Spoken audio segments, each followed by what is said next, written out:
This is a big revision. Almost Yeah. a million jobs sounds big, but it's 0.6% of payroll.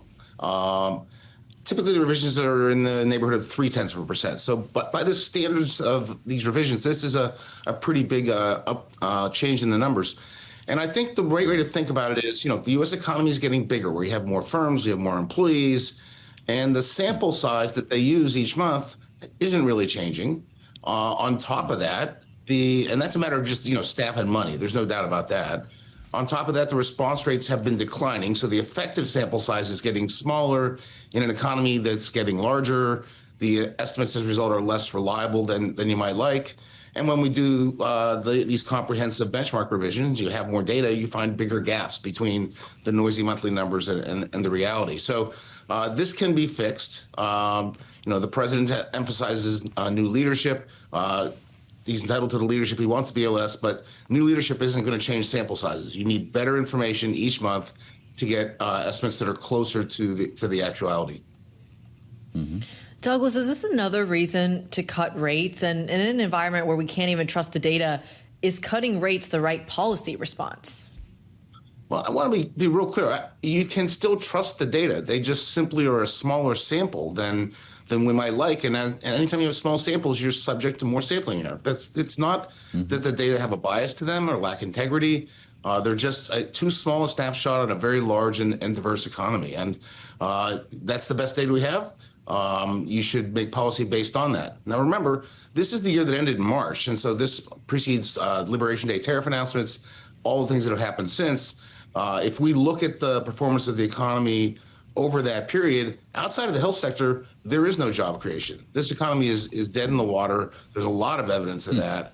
And I think, the Fed should act accordingly. That's the right way to think about this. Press Secretary is talking about this revision as we are speaking. Douglas, Caroline Levitt says the payroll data, one of the biggest revisions ever, showing we need new Fed leadership. Fed needs to cut rates. We need truthful, honest data from the BLS. It brings me to E.J. Antoni. The president has already selected who he wants to run BLS. What difference will he make? Is it about expanding sample sizes, to your point? Can he make the department more efficient? He may be able to make the department more efficient. I don't know enough to comment on that.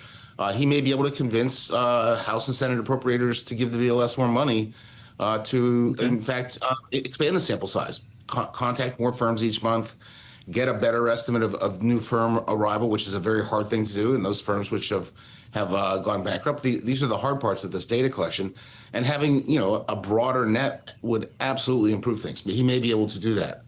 I think that in the end, it's not going to be a matter of one's view of economics. It's not going to be a matter of one's view of the politics of the situation. It's going to be how can you effectively harness the machinery we have to get more information into the BLS data. That's the key. And I hope he can do that. We'll see if he has a strategy, and he talks about it in his confirmation hearings. That'll be a good thing to know. Douglas, there's a big question in Washington right now around, or at least the concern around the association of Donald Trump's name with that of Jeffrey Epstein, to whatever truth that may show up to be. Talk to us a little bit about whether you're concerned about there being economic ramifications from that narrative. I honestly don't think that has a big impact on the economics. There are two big levers that matter for the economics. They are the tariffs, and that's going to be decided by the courts and the administration. My own view is that even if the Supreme Court strikes down the so-called IEEPA tariffs, this president has shown his hand. He's shown the level of tariffs he would like to collect. He's shown where he wants to collect them, and he has other authorities that he will probably use to put tariffs back in place. So having the economy adjust to a $400 billion a year tax increase is one of the primary economic challenges right now, and that remains. And the second big lever is the Fed. The Fed came into the year restrictive. It held onto that position in the face of uncertainty over the tariffs. I think the imposition of those tariffs paralyzed the Fed to some extent, and they're now in a position where it looks like the employment mandate overrides the inflation mandate, and we have a future where they're likely to be less restrictive. Well, what that means is we may get some help on the jobs front, but we're giving up to some extent on the inflation front. Inflation is at 3% and rising. So Those are the key things.